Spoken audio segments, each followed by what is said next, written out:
Mommy, peekaboo! Peekaboo! Doors closing. Peekaboo!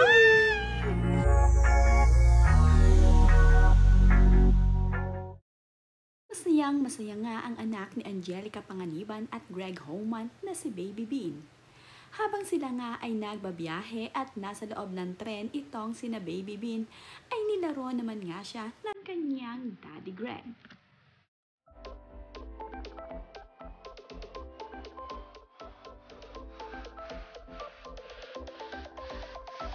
Tuwang-tuwa nga at talaga namang kitang-kita dito sa mga mukha ng anak ni Angelica kung gaano kasaya itong si Baby Bean habang siya ay nilalaro ng kanyang Daddy Greg ng peekaboo.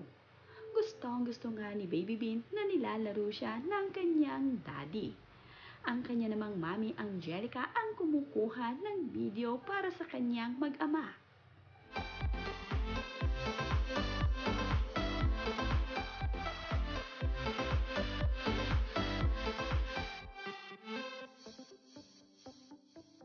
Ibang-iba nga ang ligaya ng anak ni Angelica at Greg Homan.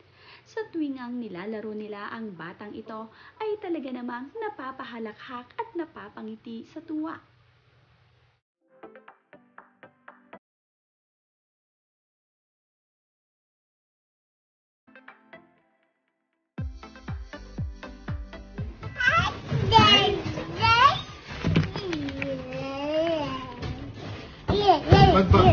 Sakay ka sa box. Yan. Napakababaw naman nga ng kaligayahan ng anak ni Angelica na si Baby Bean. Inilagay nga siya sa napakalaking big box ng kaibigan ni Mami Angelica. Tuwang-tuwa naman nga itong si Baby Bean habang siya ay nasa loob ng kahon na pilit pang niyaabot ang hawak-hawak niyang plastic dito kina Mami Angelica. Ganito nga lamang kababaw itong si Baby Bean. Sa simpleng laro lamang ito sa kanya pero napakasaya na agad ng puso nito. Talaga namang tuwang-tuwa sa galak itong si Bean sa loob ng box.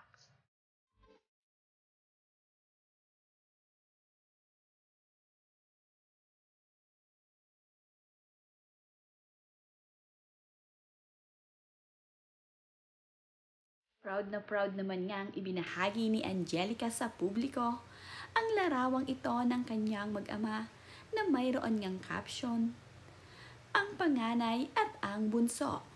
Nakakatuwa naman nga ang mga larawang ibinabahagi ni Angelica Panganiban.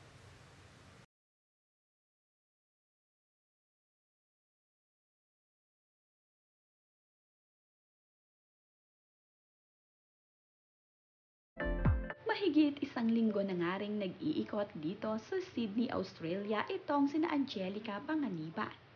Marami na nga din silang lugar na napuntahan at napasyalan.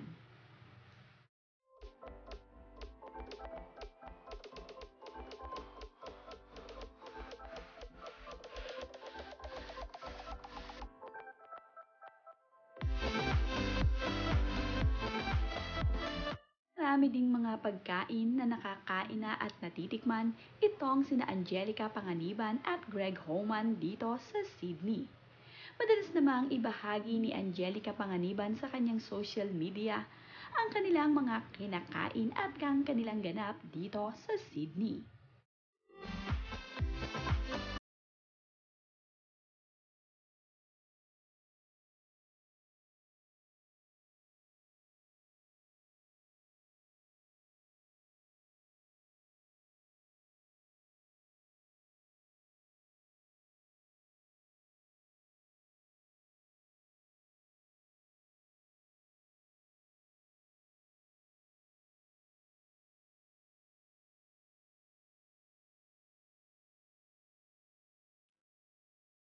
Dito nga sa Sydney, Australia ay natikman ni Angelica Panganiban at Greg Homan ang Jollibee dito.